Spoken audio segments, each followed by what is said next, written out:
Ce don de médicaments d'un montant de près de 23 millions de francs CFA offert par la présidente de l'Association mondiale des amis de l'enfance, la princesse Caroline de Hanovre, fait suite à une requête de l'Association de lutte contre la drépanocytose au Niger à la principauté de Monaco. Le don de médicaments est composé de solutés, de multivitaminés, de poches de sang, de seringues, de Kinimax et de Foldine et des vaccins.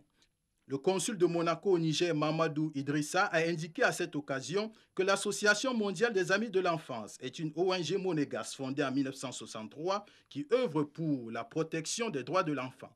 Actuellement, la principauté de Monaco a initié des actions aux Nations Unies pour que des crimes contre les enfants soient assimilés à des crimes contre l'humanité.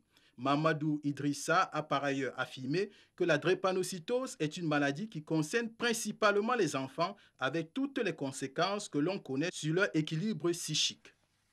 La MAD mondiale a accepté cette requête en mettant à la disposition des enfants drépanocytaires du Niger la somme de 35 000 €, soit près de 23 millions de francs CFA. Cet appui a pour objectif de faciliter l'accès aux médicaments aux malades. Ainsi, la somme allouée permettra le financement d'un premier stock de médicaments que nous avons ici, l'impression des cartes d'accès à ces médicaments que nous avons également ici, l'information, la sensibilisation des malades, la prise en charge des cas sociaux et la mise en place d'un fonds de soutien dont l'affectation est réservée au comité de gestion de ce projet.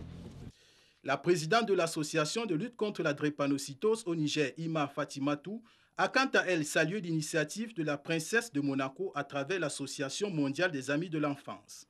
Le secrétaire général adjoint du ministère de la Santé publique, LH Isiaka, a au nom du gouvernement remercié la principauté de Monaco pour ce geste. Ces enfants, comme vous les voyez, passent tout leur temps entre l'hôpital, le domicile et l'école. Aujourd'hui, penser à eux, c'est vraiment une grande joie pour nous parce que à travers toutes les actions du ministère de la Santé, la prise en charge de l'enfant occupe une place importante. Les enfants et adultes souffrant de cette terrible maladie n'ont pas manqué de témoigner leur satisfaction. Je suis très contente de ce qu'on nous a amené et de ce qu'on nous a fait. Je suis très contente du soutien et de l'aide qu'on fait pour les drépanocytoses. On pense que c'est une bonne initiative. Surtout, il y a des parents de drépanocytaires qui n'ont pas d'argent pour acheter les médicaments. Si on modère les prix des produits, donc c'est une bonne affaire pour les parents et aussi pour les enfants qui souffrent. C'est une très grande joie pour nous, n'est-ce pas? C'est un grand réconfort.